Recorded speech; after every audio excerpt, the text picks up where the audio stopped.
Hi everyone, Simon Keeling here with your Flying Week and Weekend Ahead Outlook, brought to you exclusively by Fly Magazine in association with weatherschool.co.uk. It's Monday the 17th of February. Thanks again for watching, and we've got another changeable week ahead, I'm afraid. Things are looking better than they were over the weekend. Yes, I hear you say they can't be much worse. There'll be showers and rain at times, but there are some brief flying windows in there, and I think if you can find them, then probably you've got 2 or 3 hours worth of reasonable flying weather.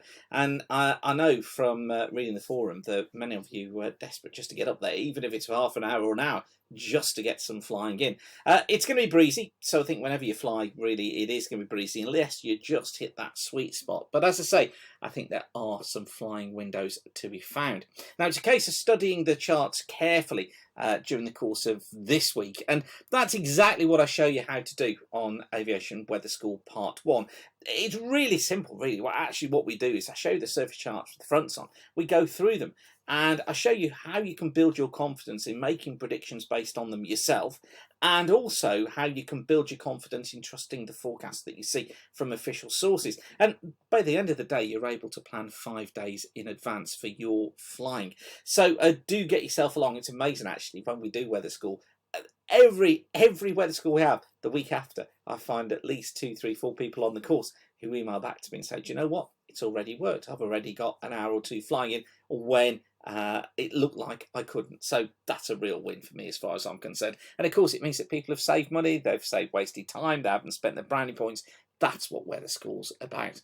Now, if you've not been yet, you need to go to weatherschool.co.uk. That's the place that you will see, and you'll find all the information about weather school that you need to down there. If you go to Aviation, click on Aviation Weather School Part 1, then we've got a brief syllabus online there for you too. And all you do, book your place here, and book securely by card or PayPal, and that will get your place booked here at Weather School. And the next school I've got available with 2 places left, all the others are full, is Saturday the 16th of May. Just 2 places left on that course. So if you'd like to come along, please do book your place now, because those places do fill up pretty quickly. So that's Saturday the 16th of May. And if you can't make it to Weather School, weatherschool.co.uk is also the place to go to have a look at my online course, A Pilot's Guide to Scooties. That will help you predict things like bases and tops, freezing levels. It'll help you predict when you can fly, what windows you can fly, and you can do that course online. Of course,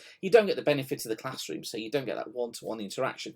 But if you can't get the Weather School, or you want to do something before that, then do take a look at the Pilot's Guide to Scooty course. And you get a free ebook with that as well. It lasts for about 3 hours, and all you do is just click on Take This Course Now. You'll enrol, and that will be it. You can take the course straight away. You've got full lifetime access. Okay, so this is how things shape up today then. We've got a strong westerly flow effect in the country through the course of this afternoon. Still got this weak occluded front hanging around, and that's going to be bringing some more outbreaks of rain, or some pretty hefty showers with it, particularly across parts of Wales, the Western Midlands and South West England. Heavy showers affecting western parts of Scotland, Northern and Western Ireland, and it stays pretty breezy. I'm struggling to find any flyable weather, to be honest with you, during this afternoon. For Tuesday, heavy showers again. You see here, troughs moving their way eastwards, bringing those showers with them. And again, troughs are something we talk about at Weather School, because you can fly, you've just got to be careful when you're dealing with a trough. So what I'm going to say is western areas are generally marginal to non-VFR, just simply because of the strength of the wind and those heavy showers coming through. Bases 1 to 3,000 feet, tops are up at around 15 to 25,000 feet.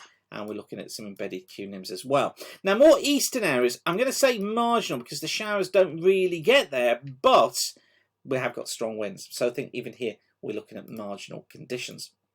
Now, for Wednesday, a brief ridge of high pressure builds in on Wednesday. You see it here, that N shape in the isobars. That's higher pressure. Now, depending on the speed of movement of that, depends on exactly where you get the best flying conditions. But I do think that during the morning on Wednesday, we're probably looking okay. Bases 4,000 feet, tops at about 6,000 feet. However, fronts rattling in from the west, increasing cloud across Ireland, across southwest Wales, across southwest England. So things deteriorate here. It becomes non-VFRable 1,000-foot bases, 10,000-foot tops. But before that, yeah, we may get some early flying in. Now, Thursday, fronts are passing eastwards during the course of Thursday, it looks, even if in the southeast it was fair at first, I think even here the wind is going to be the problem. Do keep an eye on the forecast though. It could be that things do improve. Now, along the line of the front, non-VFR, embedded cumulonimbs in there as well, just not pleasant. But behind it, right behind that cold front, maybe a little ridge of high pressure. It could be, and I'm going to put a question mark there, we do get some flying as that front moves eastwards. And then we get some heavy showers coming into western parts of Scotland, Western Islands. So I think what I'm going to say is that these areas, sort of West Wales, Southwest England, possibly the West Midlands, Northwest England, western parts of Scotland, may improve Thursday afternoon. We just need to watch that very carefully. Now for Friday, it's a windy day again, as you can see. However, I'm going to say that Southeast England, the Eastern Midlands, probably are flyable if breezy bases, 3,000 feet, tops at 7,000 feet. Cloud and rain across western Scotland, northwest England, northwest parts of Wales, northern and western Ireland, making for non-VFR conditions here, particularly with that wind. 1,000-foot bases, 15,000-foot tops. Eastern Scotland, eastern England, marginal to non-VFR conditions because of the strength of that wind. Improving as you come further south, but still marginal with that wind. It's one that needs to be watched very carefully. And then for Saturday, the remnants of the front lying across southern Ireland, North Wales into northern England, bringing bits and pieces of showery rain with it. 2 to 3,000 foot bases, 12,000 foot tops, perhaps 15 at times, embedded cumulonimbs. Uncertainty in the detail, but generally along the line of the front, I'm going to say non to marginal VFR. Ahead of the front, marginal to VFR. Quite breezy, but base is probably 3,000 feet, tops at 8,000 feet. Behind it, we've got some showers affecting northern and western parts of Scotland. Here, bases around 2,000 feet, tops at 12,000 feet. But otherwise, we may get something in. I think I'm being generous, but we might get some flying in. And then for Sunday, weak front across central and southern areas. Not overly hopeful here, marginal to non-VFR. Maybe okay in the south with marginal conditions. Uncertainty though, big uncertainty in developments there. And I think non-VFR in western Scotland, marginal towards the east. So there are some hints of something, but I have to say my confidence is low. So I think we need to watch that one, see how that develops as we get towards the end of the week. But as I say, there are some small flying windows to be found. Now, don't forget, like I say, if you want to forecast yourself and be able to produce the forecast like these that I'm showing you here at Flyer, then do come along to Aviation Weather School. The next course with places available is on Saturday the 16th of May. Just 2 places available on that course. So if you'd like to come along, please do book your place now. Okay, I will leave you with that for now. But whatever you're doing, thanks again for watching. Have a safe and enjoyable flying week. And keep the sun shining and bye for now.